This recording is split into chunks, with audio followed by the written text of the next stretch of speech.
សោតជនបរទេសជាង200នាក់ត្រូវបានកម្លាំងសមត្ថកិច្ចកាត់គ្រោះនៅទីតាំងអតីតកាស៊ីណូក្នុងខេត្តព្រះសីហនុជនសង្ស័យចំនួន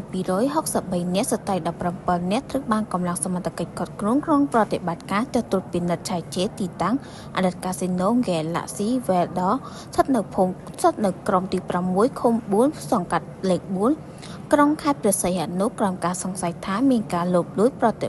ព្រឹត្តបទល្មើសឆបោកតាមប្រព័ន្ធបច្ចេកវិទ្យាអនឡាញសពជនសង្ស័យដែលបានកាត់ខ្លួនទាំងអស់មាន263នាក់ក្នុងនោះមាន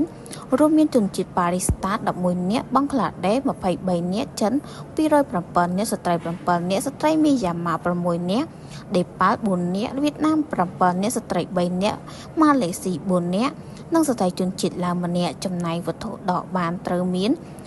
កុំព្យូទ័រលើតុ860គ្រឿងទូរស័ព្ទ 4.129 គ្រឿងកុំព្យូទ័រយួរដៃ16គ្រឿងនិង iPad 14គ្រឿងប្រតិបត្តិការនេះត្រូវបានដឹកនាំធ្វើឡើងកាលថ្ងៃទី9ខែវិច្ឆិកាឆ្នាំ2025ក្រោមការសម្របសម្រួលពីលេខាធិការដ្ឋាននៃគណៈធម្មការចំពោះកិច្ចប្រឆាំងបទល្មើសប្រឆាំងឆបោកតាមប្រព័ន្ធអនឡាញគោបឆបនិងមានការចូលរួមសហការពីអតីតស្នងការនគរបាលជាតិអតីតនាយកស្នងការអចិន្ត្រៃយ៍ប្រឡាយគណៈបញ្ជាការឯកភាពខេត្តព្រះសីហនុអាជ្ញាធរពាក់ព័ន្ធក្នុងខេត្តក៏ដោយមានការសម្របសម្រួលនីតិវិធីពីលោកឈឹមអង្គគុណព្រះរាជាអាជ្ញាធរនៃអាជ្ញាការអមសាលាដំបងខេត្តព្រះសីហនុដោយបានចាត់ត្រួតពិនិត្យនៅទីតាំងសង្ស័យនិងឈានដល់បានឃាត់ខ្លួនជនសង្ស័យពាក់ព័ន្ធនឹងការប្រព្រឹត្តបទល្មើសជនឆបោកតាមប្រព័ន្ធអនឡាញបច្ចេកវិទ្យាខាងលើនេះ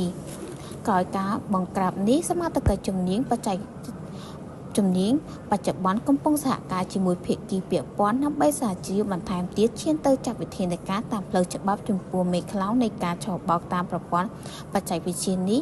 គណៈជនសង្ស័យនិងវត្ថុតាំងត្រូវបានប្រកួតជូនអគ្គនាយករដ្ឋានអចិន្ត្រប្រឡាយនិង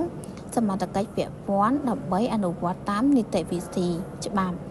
ចំណែកឯទីតាំងខាងលើត្រូវបានបិទបណ្ដោះអាសន្ននិងប្រកួតជូននគរបាលប៉ុស្តិ៍រដ្ឋបាលខេត្តសង្កាត់ផ្លូវលេខ4ក្រុងខេត្តព្រះសីហនុជាអ្នកគ្រប់គ្រងរងចាំអនុវត្តនីតិការបន្តសូមបញ្ជាក់ថាក្នុងក្រមខណ្ឌយុទ្ធការការបោកសម្អាតការឆបោកតាមប្រព័ន្ធបច្ចេកវិទ្យានេះសមាជិកចម្រុះទូទាំងប្រទេសនិងចាត់វិធានការតាមផ្លូវច្បាប់យ៉ាងតឹងរ៉ឹងបំផុតចំពោះមេខ្លោងទាំងឡាយដែលជាប់ពាក់ព័ន្ធនឹងអំពើជនឆបោកតាមប្រព័ន្ធបច្ចេកវិទ្យានេះដោយគ្មានការលើកលែងឡើយ។